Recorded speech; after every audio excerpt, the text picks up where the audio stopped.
लगातार उत्तर प्रदेश के अंदर रेप का मामला बढ़ते ही जा रहा है। वहीं हाथरस के अंदर भी जो लड़की के साथ रेप हुआ, उसी दौरान में फिर एक मामला उत्तर प्रदेश का सामने आया। राजा राजेंद्र सिंह ने इस पे विरोध जताया और वहीं सीधे सीधे कहते हैं जो उत्तर प्रदेश सरकार कहाँ सो रही है। वो जो महिलाओं के साथ रेप हो रहा है, क्या महिला अपने आप को सुरक्षा महसूस कर पाएगी, नहीं कर पाएगी। ये सुनते हैं राजा राजा सिंह से बात करते हैं, क्या कह रहे हो। उदित राज ने अगर प्रयागराज के लिए टीका टिप्पणी किया है तो मैं उदित राज को तो ये ज्ञान है नहीं कि प्रयागराज क्या है। प्रयागराज सम्राट हर्षवर्धन का मेला लगाया हुआ है और पूरे दुनिया के लोग, पूरे संसार के लोग कुंभ में स्नान करते थे और वो ऐसे समय में होता है कि प्राकृतिक भी कुछ उसकी मान्यताएं हैं कि जिससे पुण्य प्राप्त होता है लोगों को। इसलिए उदित राज को तो ज्ञान है नहीं किसी चीज़ का। उदित राज तो सोचा कि कांग्रेस वाले खुश हो जाएंगे, लेकिन अब उनको ये गलत फहमी है। कांग्रेस वाले बिल्कुल भी उनसे खुश नहीं होंगे और मुझको लगता है कि सोनिया गांधी उदित राज को मक्खी की तरह बाहर करेंगी।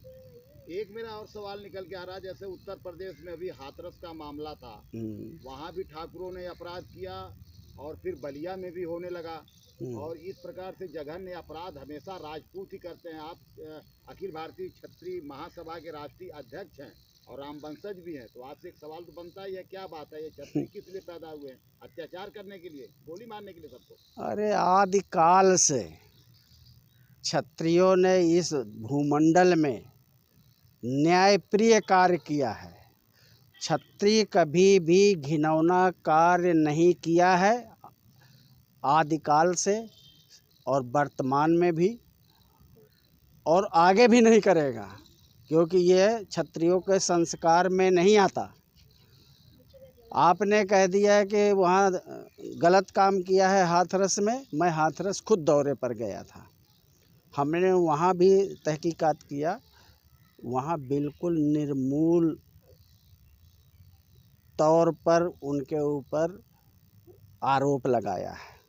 और देख लेना, दूध का दूध, पानी का पानी अलग अलग हो जाएगा और सबको पता चल जाएगा कि ये क्यों ये लोग ऐसा अन्याय करते हैं। सब ठाकुर को ही, राजपूत को, क्षत्रिय को ही टारगेट कर रहा है। वो चाहे हाथरस में हो, चाहे बलिया में हो। बलिया में क्यों? वहाँ तो एसडीएम साहब थे, वहाँ तो सीओ साहब थे, वहाँ तो बीडीओ थे। तो क्या किया उन्होंने?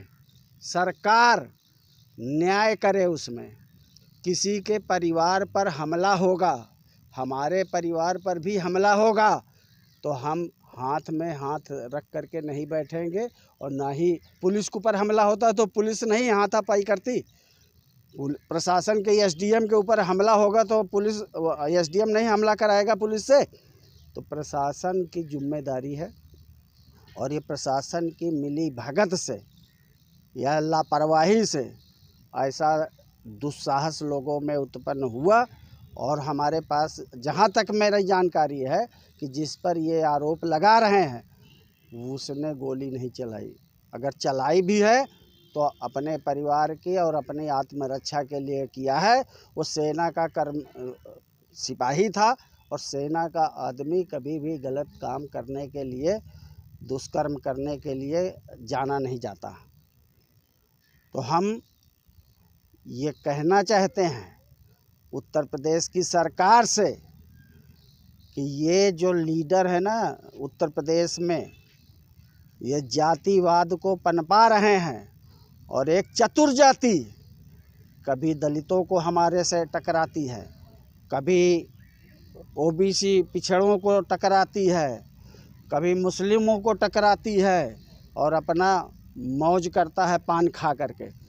तो इनसे सावधानी रखना है और इस चतुर जाति से बिल्कुल भी क्षत्रिय अपने आप को सुरक्षित न समझे। ये सब योगी आदित्यनाथ को